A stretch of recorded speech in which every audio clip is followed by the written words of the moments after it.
What up? I'm Josh Paulison, and this is Inspector Josh Investigates TV, where we reverse engineer TV shows to draw story writing lessons from them. Today we're going to look at Good Eats, The Proof is in the Pudding, Season 13, Episode 12. Warning, spoilers for this. Do I really need to give a spoilers warning for Good Eats? Let's just get going. Today we're going to look at time cheats. In this episode of Good Eats, they do a really good job of using multiple techniques to show the passage of time. They use 3 different ones in particular we're going to look at. They use skip, swap, and shift. Here's why this is helpful. Showing a bunch of time skips over and over again is kind of samey, and you can spice it up. In this small segment, they have a ton of time skips, but they handle them each in different ways. Very creative, and can be applied to your own storytelling. So here's how it's used. First, he uses skip. Of course, you need to repeat with the rest of the limits. Won't make you watch that. Then he uses swap. He goes to put the vodka lemon zest infusion away and kabam! He swaps out with another jar visibly where everyone sees it. I happen to have one already ready. Then he uses shift. As he's straining the infusion, the camera pans over to a saucepan where he works on another aspect of the recipe.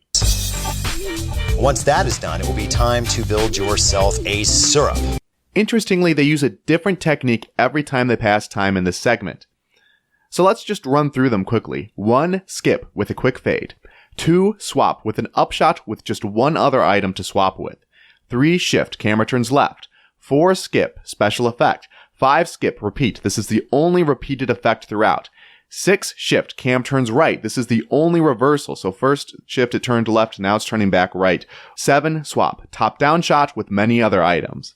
This creates a lot of visual variety and is really smart on the part of the creators. So here's how you could use these techniques in your own stories. Switch out ways you pass large amounts of time. Maybe you have a ton of characters walking through the desert, hopelessly lost, and you don't have to show all of the time passing in the same way. You could use these techniques in combination. You could skip, jump forward a month, drawing clear contrast between then and now so we know that time has passed, whether that's more exhausted characters, more tan, etc.